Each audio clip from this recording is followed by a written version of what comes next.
Hello friends, welcome to my channel. আজকে আমি যাচ্ছি মালদা জেলার 35তম বইমেলা 2024 সালে। 7 দিন ব্যাপী বইমেলা চলে। ডেটটা মনে রাখতে হবে 8 to 15 জানুয়ারি। তো দাঁড়িয়ে রয়েছি প্রবেশদ্বারের ঠিক সামনে, কোনো এন্ট্রি ফি এখানে নেই। তো সোজা চলে যাব বইমেলার ভিতরে এবং এবার বইমেলা হচ্ছে মালদা কলেজ গ্রাউন্ডে। ঘড়ির কাঁটায় বেজে গেছে 5:10 মতো, মানে বিকেল 5:10। দেখতেই পাচ্ছেন বিকেল বেলাতেও ভালো ভিড় রয়েছে বইমেলায় এবং সন্ধ্যের সময় কিন্তু আরও ভিড়টা বেড়ে যায়।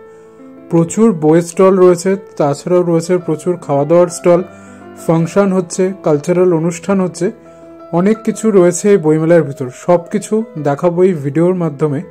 ভিডিওটা ভালো লাগলে লাইক কমেন্ট শেয়ার করবেন এবং প্রথমবার এসে থাকলে একটা সাবস্ক্রাইব করে সাপোর্টে থাকবেন।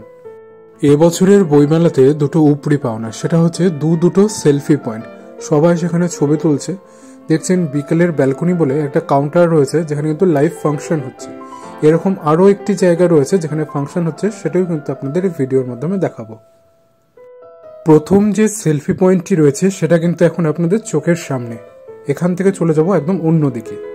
বর্তমানে আমি রয়েছি শিশু সাহিত্য সংসদের যে বইয়ের দোকানটি রয়েছে তার ঠিক সামনে। রয়েছে প্রচুর দোকান, বাচ্চাদের বিভিন্ন ধরনের বই থেকে শুরু করে বড়দের সব ধরনের বই, গল্পের বই, আঁকার বই, এমনকি সাহিত্য থেকে ভূতের বই, সবই কিন্তু রয়েছে এই আমাদের মালদা 35তম বইমেলাতে। মালদা জেলার এই 35তম বইমেলা চলবে 7 দিন ব্যাপী, মানে 8 থেকে 15 জানুয়ারি পর্যন্ত 2024 সালে।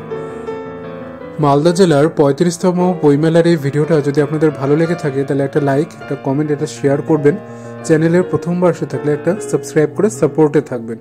সম্পূর্ণ বইমেলাটা এক চক্কর আপনাদের ঘুরিয়ে দেখানোর চেষ্টা করছি যতটা আমার দ্বারা সম্ভব হচ্ছে। প্রচুর বইয়ের স্টল। বইমেলাতে যেমন রয়েছে নানাবিধ বইয়ের দোকান, সেরকম রয়েছে প্রচুর খাবারের দোকান। তাছাড়াও রয়েছে প্রচুর কেনাকাটির সামগ্রী জিনিস, মানে ধরুন সাজার জিনিস থেকে শোপিস, সবকিছুই কিন্তু পেয়ে যাচ্ছেন এই মালদার 35তম বইমেলাতে।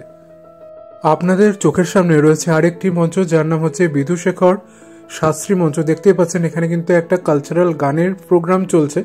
তো আপনাদের বলেছিলাম দুটি জায়গায় প্রোগ্রাম চলছে। তো এখন আমরা চলে এসেছি সরকারের যে বিভিন্ন রকম প্রকল্প রয়েছে, বিভিন্ন রকম ভাতা রয়েছে, সেই থিমকে বানানো হয়েছে বইমেলার একটা জায়গায়। সেটাই তুলে ধরার চেষ্টা করলাম এই ছোট্ট আমার বইমেলার ভিডিওটার মাধ্যমে।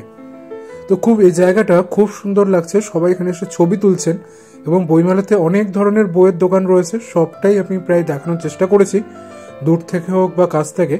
তো ভিডিওটা কেমন লাগলো অবশ্যই কমেন্ট বক্সে এসে জানাবেন এবং কোনো কোয়ারিজ থাকলে অবশ্যই কমেন্ট বক্সে আসুন, আপনাদের উত্তর আমি নিশ্চয়ই দেব। মালদা জেলার 35তম বইমেলায় রয়েছে প্রচুর বইয়ের কাউন্টার, যেমন তুহিনা প্রকাশনী রয়েছে, প্রজা প্রকাশনী রয়েছে, এরকম প্রচুর স্টল রয়েছে। তো সম্পূর্ণটা দেখতে গেলে কিন্তু আপনাদের আসতে হবে 35তম মালদা জেলা বইমেলায় মালদা কলেজ মাঠে। 8 থেকে 15 জানুয়ারির মধ্যে আপনি আসবেন। এবার পালা বইমেলাকে বিদায় জানানোর আগে সম্পূর্ণ বইমেলাটাকে আপনাকে একবার দেখানোর চেষ্টা করছি। তারপর আমরা সোজা চলে যাব যেখান দিয়ে আমরা প্রবেশ করেছি, প্রবেশদ্বার দিয়েই আপনার এক্সিট রয়েছে। তো সোজা চলে যাব এক্সিট পথের দিকে এবং বইমেলার ভিডিওটা, মানে 2024 সালে মালদা জেলার 35তম বইমেলার ভিডিওটা এখানেই শেষ করব। ভালো লাগলে লাইক কমেন্ট শেয়ার করবেন এবং প্রথমবার এসে থাকলে একটা সাবস্ক্রাইব করে সাপোর্টে থাকবেন। Thanks for watching.